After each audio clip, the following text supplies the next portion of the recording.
हरे कृष्णा। सभी भक्तों का स्वागत है आज की चैतन्य चेतामित क्लास में। पहले हम मंगलाचरण करेंगे।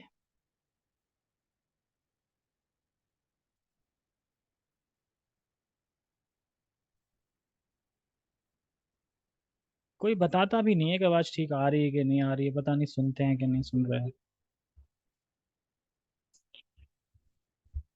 ओम अज्ञानतिमिरान्धस्य ज्ञानञ्जनशलाकया चक्षुरुन्मीलितं येन तस्मै श्रीगुरुवे नमः। श्रीचैतन्यमनोभीष्टं स्थापितं येन भूतले स्वयं रूपः कदा मह्यं ददाति स्वपदान्तिकम्। वन्देऽहं श्रीगुरो श्रीयुतापदकमलं श्रीगुरून् वैष्णवांश श्रीरूपं साग्रजातं सहगणरघुनाथं वितं तं सजीवं साधुवेतं सावधूतं परिजनसहितं कृष्णचैतन्यदेवं श्रीराधा कृष्णपादान् सहगणललिता श्रीविशाखान्त विशांच। हे कृष्ण करुणा सिंधु दीनबंधो जगतपते गोपेश गोपिका कांता राधा कांता नमस्तते। तप्त कांचन गौरांगी राधे वृंदावनेश्वरी वृषभानुसुते देवी प्रणमामि हरिप्रिये। वाञ्छाकल्पतरुभ्यश्च कृपा सिन्धुभ्य एव च पतितानां पावनेभ्यो वैष्णवेभ्यो नमो नमः। जय श्री कृष्णा चैतन्य प्रभु नित्यानंद श्री अद्वैत गदाधर श्रीवासादि गौर भक्त वृंद। हरे कृष्णा कृष्णा कृष्णा हरे हरे हरे राम राम राम हरे हरे। रामाय रामभद्राय रामचंद्राय वेदसे रघुनाथाय नाथाय सीताया पते नमः। नमो विष्णुपादाय कृष्णपृष्ठाय भूतले श्रीमते भक्तिवेदांता स्वामिन् इति नामिने। नमस्ते सारस्वते देवे गौरवाणी प्रचारिणे निर्विशेष शून्यवादी पाश्चात्य देश तारिणे। हरे कृष्णा। ठीक है।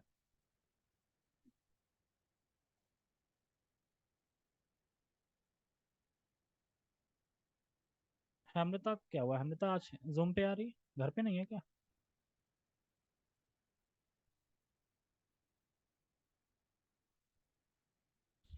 ठीक है, हम कहाँ पे चल रहे थे? क्या चल रहा था? हाँ, देख लो फिर बता दो देख के।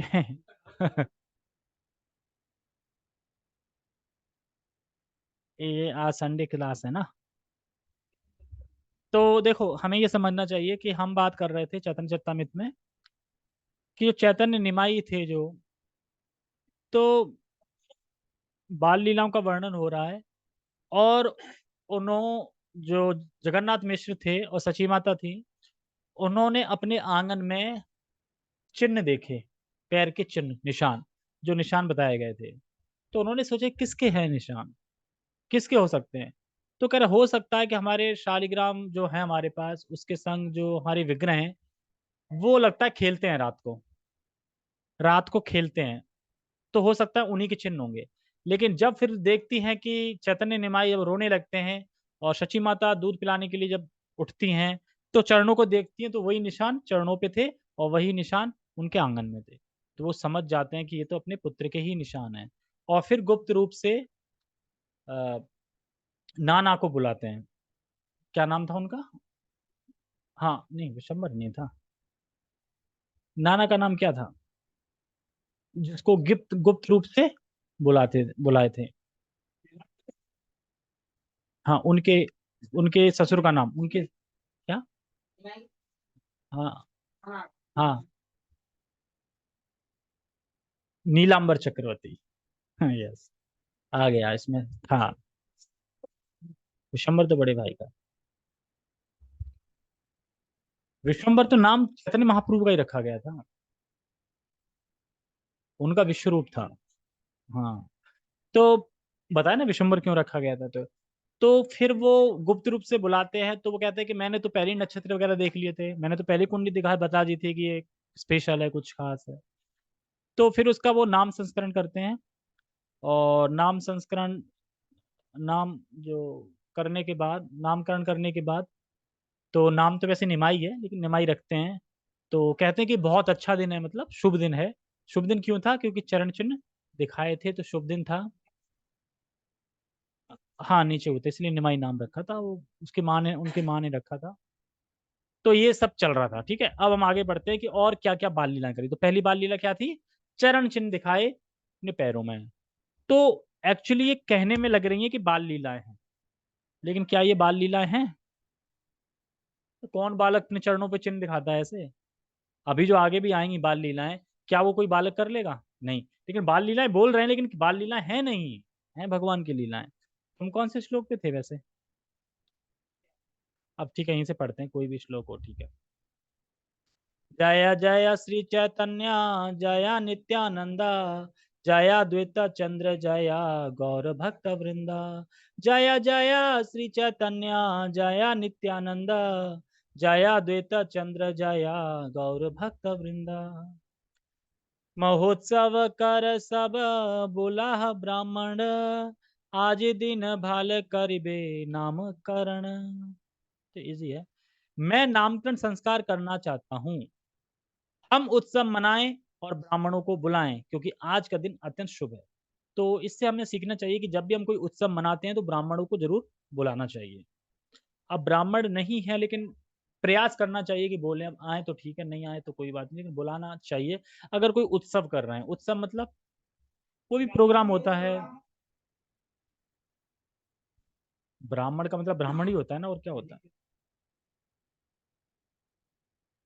कुल, जो कुल पे होते हैं उसका मतलब नहीं है, जो गुण और कर्म से हैं वो, हाँ वो ब्राह्मण, तो वही ब्राह्मण है ना। बाकी ब्राह्मण बोल रहे हैं पर हैं थोड़े ब्राह्मण, क्योंकि भगवान ने तो गुण और कर्म बताया ना, तो जाति जाति पात से थोड़ी बताया।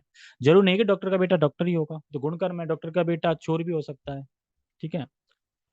हम उत्सव मनाएं और ब्राह्मणों को बुलाएं, क्योंकि आज का दिन अत्यंत शुभ है। जैसे इस्कॉन ने उत्सव मना रहा है तो नहीं बुला रहा है, इनवाइट कर रहा है ना सबको। ब्राह्मण इंक्लूड सबको कर रहा है इनवाइट, ऐसे नहीं अकेले अकेले मना रहा है। और आज हमने भी उत्सव मनाया तो ब्राह्मण नहीं थे, भक्त थे, मतलब दीक्षित हो जाएंगे, ब्राह्मण दीक्षित हैं तो ब्राह्मण भी कहलाएंगे। और वैसे तो ये मैटर नहीं करता, अगर गुण और कर्म ब्राह्मण वाले हैं तो ब्राह्मण ही है। भले दीक्षित हुआ है कि नहीं, हो ब्राह्मण संस्कार हुआ है कि नहीं, इससे मतलब नहीं, लेकिन गुण उसके तो कैसे हैं? ब्राह्मण के ही हैं, तो वो ब्राह्मण ही माना जाएगा। अगर पठन पाठन करता है, शास्त्र पढ़ता है, दूसरों को बताता है, जॉब करना अच्छा नहीं लगता, तो कौन से गुण है ये? ब्राह्मण के गुण होते हैं ना पढ़ने के। लेकिन अब जो जिसको कमाने में ही लगा है कि मतलब कैसे कमा लूं, कैसे कमा लूं, तो उसके फिर शूद्र, मतलब पैसा पैसा, मतलब नौकरी, ठीक है, वैश्य बिजनेसमैन होता। यह वैदिक नियम है कि नारायण तथा ब्राह्मणों के संबंध में उत्सव मनाया जाए। बच्चे का नामकरण संस्कार दशविध संस्कारों में एक है। 10 संस्कार होते हैं, एक नामकरण संस्कार, और एक, एक कौन सा है? एक दाह संस्कार, दो ही याद हैं। एक बचपन का है, एक लास्ट का दाह संस्कार। तो ये संस्कार, गर्भाधान संस्कार, गर्भाधान संस्कार, मुंडन संस्कार, कान छेदन संस्कार, पता नहीं कौन कौन संस्कार होते हैं ऐसे होते। लेकिन मेन क्या है? गर्भाधान संस्कार भी मेन है, नामकरण संस्कार, और उसके बाद दाह संस्कार। दाह संस्कार होना चाहिए, हम जिस स्टेज पे हैं उसमें होना चाहिए दाह संस्कार। दाह संस्कार होता है तो हमारा मतलब बताते हैं शरीर और ये सब चीजें ठीक रहती है, मतलब आगे चलने के लिए वहां पे, क्योंकि अगर दाह संस्कार नहीं हुआ है तो वहां पे प्रॉब्लम होती है बहुत। दाह संस्कार ही नहीं हुआ, इसलिए कराया जाता है। दशाविध संस्कारों में एक है, ऐसे उत्सव के दिन नारायण की पूजा करनी चाहिए, और विशेषता ब्राह्मणों को प्रसाद बांटना। जिस दिन नीलांबर चक्रवर्ती सच्ची माता जगन्नाथ मिश्र ने महाप्रभु के चरण कमलों में अंकित चिन्हों को पहचाना था, तभी वे समझ गए कि बालक निमाई कोई सामान्य बालक नहीं है, अपितु नारायण का अवतार है। अतः उसी दिन उन्होंने निश्चय किया कि आज का यह दिन शुभ होगा, अतः नामकरण संस्कार संपन्न होना चाहिए। इस संबंध में हम ये देख सकते हैं कि किस प्रकार पूर्ण पुरुषोत्तम भगवान के अवतार को उनके शारीरिक चिन्हों, उनके कार्यकलापों तथा शास्त्रों की भविष्यवाणी के अनुसार सुनिश्चित किया जाता है। किसी व्यक्ति को प्रमाणों के आधार पर ईश्वर का अवतार माना जा सकता है, किंतु धूर्ती तथा मूर्खों के मतों से या मनमाने तरीके से नहीं। अगर कोई अपने आप को भगवान बोल रहे हैं तो बता दो कि आप भगवान हो, इसका वर्णन कौन से शास्त्र में, हम पढ़ लेंगे फिर हम मान लेंगे आपको भगवान। आप शास्त्र का नाम बता दीजिए। जब बोलते बोलते ने मैं ही भगवान हूँ, ठीक है, कौन से शास्त्र में लिखा है कि आप भगवान हो? बताओ शास्त्र का नाम। शास्त्र क्या है? शास्त्र कौन से होते हैं? शास्त्र क्या है? हैं? हाँ, मतलब शास्त्र मतलब श्रीमद् भागवतम, 18 पुराण, 108 उपनिषद, वेद, ठीक है, वेद हो गए 108, और उपनिषद हो गए। ये सब शास्त्र में काउंट होते हैं। तो इनमें कहाँ लिखा है? क्या मतलब? ये कोई शास्त्र नहीं है जिन्होंने अपनी कविता लिख दी है, अपनी बुक निकाल दी है। जैसे कि फलाना फलाना कई संस्था है ना कि जिनमें वहीं की बुक मिलती है। कोई शास्त्र से नहीं है, बुक उनकी अलग ही, नाम की अलग ही होती है। वो शास्त्र की बुक तो है नहीं। शास्त्र मतलब भागवतम पुराण हो गया, 18 पुराणों में हो, इस तरीके से। तो मैं यही बोल सकते हैं, कौन से शास्त्र में हम पढ़ लेंगे, क्योंकि शास्त्र में लिखा होगा आप भगवान है तो जरूर आपके बारे में लिखा होगा ना फिर। मनमाने तरीके से नहीं। श्री चैतन्य महापुरुष के आविर्भाव के बाद बंगाल में अनेक नकली अवतार होते रहे हैं, किंतु कोई भी निष्पक्ष भक्त विद्वान यह समझ सकता है कि श्री चैतन्य महाप्रभु को कृष्ण के अवतार के रूप में जन्मत से नहीं, अपितु शास्त्रों तथा विद्वानों के प्रमाण के अनुसार स्वीकार किया गया। ऐसे ही चैतन्य महाप्रभु को स्वयं कृष्ण नहीं बोल दिया गया, शास्त्रों में दिया है। जिन्होंने चैतन्य महाप्रभु को पूर्ण पुरुषोत्तम भगवान के रूप में स्वीकार किया, ये सामान्य व्यक्ति न थे। प्रारंभ में उनकी पहचान नीलांबर चक्रवर्ती जैसे प्रकांड विद्वानों द्वारा की गई, वैसे ही हमने पढ़ लिया था उस दिन। और बाद में उनके कार्यकलापों की पुष्टि 6 गोस्वामी द्वारा, विशेषतया शील जीव गोस्वामी, शील रूप गोस्वामी द्वारा, और शास्त्रों के प्रमाण के आधार पर अनेक विद्वानों द्वारा की गई थी। पढ़ लिया था ना, याद आ रहा ना? ईश्वर का अवतार जीवन के प्रारंभ से ही वैसा होता है, ऐसा नहीं है कि कोई ध्यान करने से एकाएक ईश्वर का अवतार बन जाता है। देखो, ईश्वर ऐसा नहीं है कि कभी बना। ईश्वर पहले से ईश्वर होते। ऐसा नहीं कि मैं तपस्या करके शक्तियां अर्जित कर लिया, मैं भगवान बन गया। भगवान को शक्ति करने के लिए तपस्या नहीं चाहिए, वो पहले से ही है उनमें। अब सोच के देखो कि हम जो लोग यहाँ पे करते हैं तो हम अर्जित करते हैं, लेते हैं, लेकिन भगवान में स्वयं से ही सारी शक्तियां थी पहले से ही। मतलब मान लो कि कोई एक इंसान हो जिसमें इतनी शक्तियां, वो सोचे यार अकेला बोर हो रहा हूँ, कोई तो होना चाहिए ना, तो प्रतिमा विस्तार किया क्या बलराम जी के रूप में। अच्छा, अभी भी कम है, और कोई होना चाहिए, तो और विस्तार करते करते करते एक भगवान से अनेक हो गए, इस तरीके से। तो ये सारे शक्तियां भगवान में पहले से थी, कहीं से अर्जित नहीं करी है। कहाँ पे थे हम? ऐसे झूठे अवतार मूर्ख तो दूरतों के लिए होते हैं, समझदार पुरुषों के लिए नहीं। तो अब जो मूर्ख लोग हैं ना, वही मान लेते हैं हाँ हाँ आप भगवान हो, आप भगवान हो। जो समझदार है ना, वो नहीं मानता। समझदार है वो जानता है राम कृष्ण विष्णु ये भगवान है। सर्वलोकेर करिबे इह धारण पोषण विशंबर नाम यहारे। यही तक कारण, ये हमने पढ़ लिया था कि विशंबर सभी चीजों का मतलब चैतन्य महाप्रभु सभी जीवों का पालन कर रहे हैं, खिला के नहीं, भक्ति दे के, भक्ति से पालन कर रहे हैं, ये हमने बताया था। तो इसको हम फिर स्किप करते हैं, आगे बढ़ते हैं।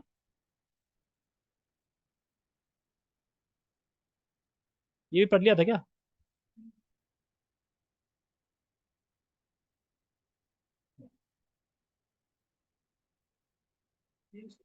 पढ़ लिया था? नहीं पढ़ा था। हाँ हाँ हाँ, तो यहाँ से पढ़ेंगे 21 से।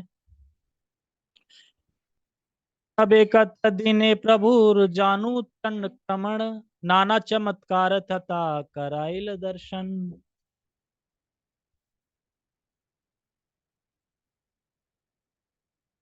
कुछ दिनों के बाद महाप्रभु अपने घुटनों पर सरकने लगे और वे तरह तरह के चमत्कार दिखलाने लगे। अब थोड़े बड़े हो गए ना, तो अब और अपने चमत्कार दिखाएंगे। और क्या चमत्कार दिखाएंगे बताएंगे। चैतन्य भागवतम में वर्णन मिलता है कि एक दिन जब चैतन्य महाप्रभु घुटनों के बल सरक रहे थे और उनकी करधनी मधुर स्वर में बज रही थी, तब एक सांप निकलकर आंगन में आ गया। कुछ याद आ रहा है? कृष्ण लीला से सांप कहाँ था? सांप आ गया था, कालिया नाग आ गया था सांप, और यहाँ भी सांप आ गया। अब मैं अभी बता देता हूँ। कह रहे कि जब हमारे भगवान ही नहीं मान रहे हैं तो हम कहाँ से मानेंगे। मतलब आदत गई नहीं। कृष्ण रूप में आए थे ना, कृष्ण अवतार में, तब भी माटी खाई, अब इसमें भी माटी खाएंगे। मतलब आदत सुधर नहीं रही, हमारी आदत नहीं सुधरती है। हम है कौन के अंश? भगवान के अंश है ना, तो जब वो अपनी आदत नहीं सुधार रहे हैं तो हम कहाँ से सुधार लेंगे ना। एक हास्य पद बोलने के लिए कि भगवान अपनी आदत सुधार नहीं रहे हैं, देखो अभी बताएंगे। एक सांप सांप निकलकर आंगन में आ गया। बालक ने उत्सुकतावश उसे पकड़ लिया। आप बताओ, कोई छोटा बालक पकड़ सकता है जो अभी भी घुटने चला हो? उत्सुकतावश मतलब हो सकता है कि वो जानता नहीं है, सांप को पकड़ ले, लेकिन जिस तरीके की लीला है वैसे कोई बाल लीला नहीं पकड़ेगा सांप को। बच्चा भी नहीं पकड़ेगा। हाँ, जैसे वो दोस्त हो सांप उनका। और वैसे कौन है सांप? बलराम जी शेषनाग के रूप में, हाँ। नित्यानंद। तो सांप ने उन्हें तुरंत कुंडली में लपेट लिया। और कहाँ लपेटा था? श्री कृष्ण लीला में कालिया नाग ने लपेटा था, हाँ। तो कहते ना, भगवान को कालिया नाग ने जब लपेट लिया था, उसके बाद भगवान ने तपस्या की, फिर उन्होंने शक्ति अर्जित करी, फिर उनमें शक्ति आई, तब वह कालिया से अपने आप को छुटा सके। अब कोई बोले ठीक है आओ इधर आओ कुर्सी पे बैठो, हम आपको जकड़ के सांपों से लपेट देते, फिर कहते करो तपस्या। अरे तपस्या छोड़ो, बोले भी नहीं निकलेगा किसी चीज का अगर सांप लपेट ले तो। अगर मान लो कि सांप यहाँ से बगल से ही निकल जाए तो नहीं भाग जाओगे अंदर? अंदर भाग जाओगे। अंदर छोड़ो, मुझे तो लग रहा है कि अगर सांप आपके पीछे पड़ा थोड़ा सा, तो तुम इतनी पट्टी दोगे पीछे नहीं देखोगे, आगे जाने कहाँ 1 किलोमीटर तक तब देखोगे कहाँ। हाँ वहीं भी करके आ तो नहीं रहा है, इतना डर है। और सांप हमसे डर के भागता है। अब सांप ने लपेट लिया हो तुम तपस्या कर लोगे? ऐसा बोलते हैं। अब शिशु के रूप में महाप्रभु सर्प के ऊपर लेटे रहे, और कुछ समय बाद वह सर्प उन्हें छोड़कर चला गया। चंदनेर छले बलाइल हरि नाम, नारी सब हरि बोले हंसे गौर धाम। दूसरी लीला, तीसरी लीला। क्रंदन छले, जब कभी निमाई रोते थे, क्रंदन करते थे, रोते थे, तो फिर क्या है हरि नाम। और वहां पे जितनी भी नारियां थी वहां पे, और वह क्या बोलती थी, हरी हरी हरी हरी, तो फिर वो चुप हो जाते थे। आपको ये बाल लीला कर सकता है कि कोई रोए और तुम हरी बोलो तो चुप हो जाए? तो बाल लीला है, लेकिन बालिक लीला जैसी नहीं है, क्योंकि भगवान है। महाप्रभु रोने के बहाने सारी स्त्रियों को हरे कृष्ण महामंत्र का कीर्तन करने के लिए बाध्य कर देते, और जब वे कीर्तन करती तो महाप्रभु मुस्कुराते रहते। अब देखो, महाप्रभु रोने के बहाने से सोचते थे कैसे भी हरि नाम ले। तो अब जैसे रोएंगे तो उन्हें पता है कि इन्हें चुप कराने के लिए हरि नाम लेना पड़ेगा, हरि नाम लेना पड़े तो चुप हो जाएंगे। तो इसी बहाने से उनसे हरि नाम करवाया करते थे। चैतन्य भागवतम में यह लीला इस प्रकार वर्णित है। सुंदर नेत्रों वाले महाप्रभु रोने लगते, किंतु हरे कृष्ण महामंत्र सुनने पर वे तुरंत चुप हो जाते। जब स्त्रियों को पता चल गया कि हरे कृष्ण कीर्तन करने पर बालक रोना बंद कर देता है, तो वे उन उसके रोने पर तुरंत ही हरे कृष्ण कीर्तन का संकेत समझ जाती। मतलब रो रहे हैं यानी महाप्रभु चाहते हैं, चैतन्य निमाई चाहते हैं कि हम अब हरे कृष्ण कीर्तन करें। इस तरह यह एक नियमित कार्य बन गया। महाप्रभु रोते और स्त्रियां ताली दे देकर हरे कृष्ण महामंत्र का कीर्तन करने लगती। इस प्रकार पड़ोस की सारी स्त्रियां शची माता के घर में अखंड संकीर्तन के लिए एकत्रित होती। चलो भाई निमाई रो रहा है। अब सोच के देखो ना, निमाई रो रहा है, अच्छा चलो ठीक, चलो चलो सब चलो कीर्तन करेंगे। वो चुप हो जाए। लेकिन यहाँ पे तो अगर ऐसा हो जाए कि कोई कीर्तन करने पे चुप हो जाए तो क्या दिक्कत होगा? अरे यार रोना, फिर कीर्तन करना पड़ेगा हो, ये होगा यहाँ पे। हाँ वही तो, रोने लगा, अरे यार अब फिर कीर्तन करना पड़ेगा, फिर किया ताल लेके बैठ जाओ। तो जब तक स्त्रियां हरे कृष्ण महामंत्र कीर्तन करती, तब तक महाप्रभु रोते न थे, अभी तो बड़े ही मुदित मन से उन पर मुस्कुराते रहते। तब एक दिन कैला 15 संक्रमण, शिशु गणे मेली कैला विविध खेलन। उसके बाद क्या होता तत्पश्चात? उसके बाद कुछ दिनों के बाद महाप्रभु पांव से चलने लगे। अभी तक सरक रहे थे धीरे धीरे घुटने पे, अब क्या चलने लगे पांव पे। वे अन्य बालकों के साथ मिलने जुलने लगे और तरह तरह के खेल दिखाने लगे। कौन सा खेल? एक दिन शची खई संदेश आने या, बाटा बाटा भरी दिया बैल खाओ तब बसिया। एक दिन सच्ची खई संदेश आईना अनाइया। संदेश समझते हैं? खाने का कुछ डिश होता है संदेश एक। हाँ। बाटा भारी दिया बैल खाओ तब बसिया। आगे पढ़ते, इसमें अनुवाद पढ़ते हैं। एक दिन जब महाप्रभु अन्य छोटे बालों के साथ खेल रहे थे, तब शची माता दही तथा मिष्ठान से भरा थाल ले आई और उन्होंने बालक से कहा, बैठकर खा लो। दही क्या है?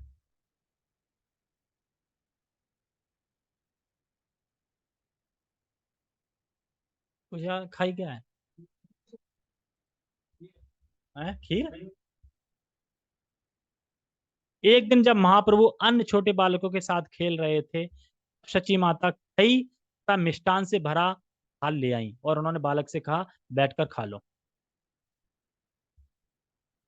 तो वो खई को वो बता रहे थे, खई नहीं आती, खील। खील खील बोलते ना, खई। अब पता नहीं वो खई है क्या, वो हाँ? दिवाली के टाइम पे खा लो। खाते हैं ना? खाते हैं।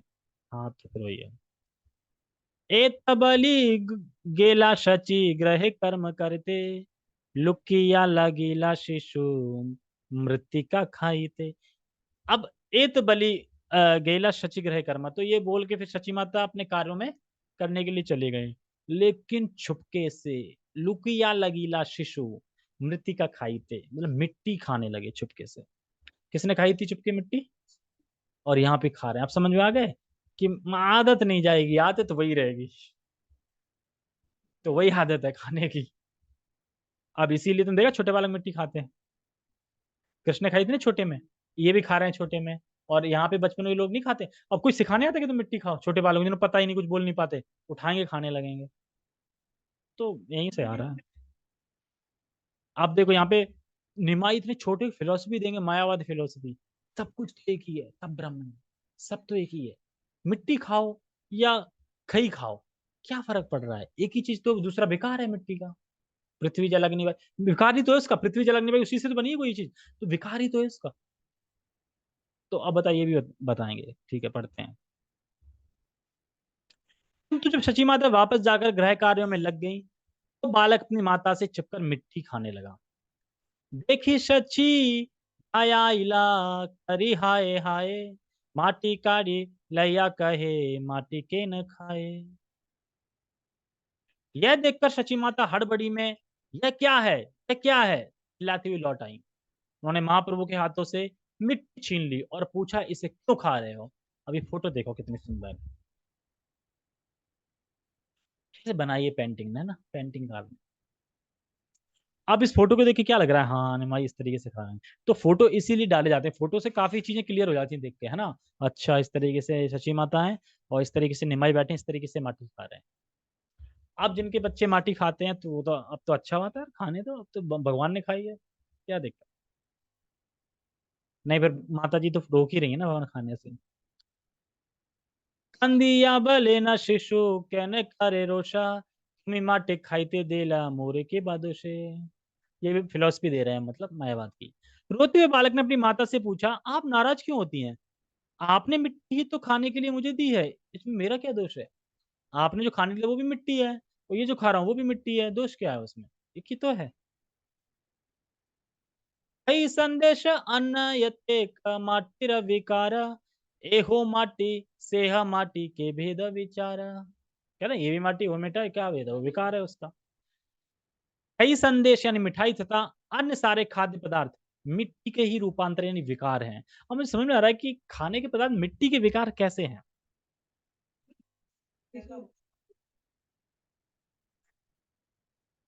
नहीं, जैसे कि मिट्टी का विकार घड़ा है, ये समझ में आ रहा है ना, मिट्टी से बना है। ऐसे खाने की चीज विकार कैसे है मिट्टी? अरे तो मिट्टी मिट्टी मीठी कैसे हो जाएगी? चीनी डालोगे ना उसमें। चीनी की मिट्टी से थोड़ी बनी है। जैसे बर्तन का घड़ा तो मिट्टी से दिख रहा है। नहीं, विकार मतलब जैसे मिठाई तथा अन्य सारे खाद्य तो मिट्टी के ही रूपांतर हैं। रूपांतर मतलब विकार, मिट्टी के ही विकार, मिट्टी से यही का एक रूप है ये। लड्डू भी मतलब मीठा। तो चीनी कैसे विकार है मिट्टी की? क्योंकि हमें घड़ा दिख रहा है बर्तन का, उसमें तो पता चल रहा है ना, मिट्टी से ही बना। विकार हो गया दूसरा। और भी काफी मिट्टी की बनती है ना, जैसे मूर्ति बनती है मिट्टी की, वो पता चल रहा है मिट्टी का विकार है। खाने की जिसमें बना रहे वो तो गेहूं से आया ना, तो गेहूं से आटा बना, आटा से तुमने फिर वो बनाया। जैसे कि ये मिट्टी का विकार कह सकते हैं लैपटॉप। मिट्टी मिट्टी लोहा के लोहा कैसे बनता है? मिट्टी से ही बनता है। मिट्टी का विकार ही है लोहा। दो रूप अलग अलग हैं उसके बस।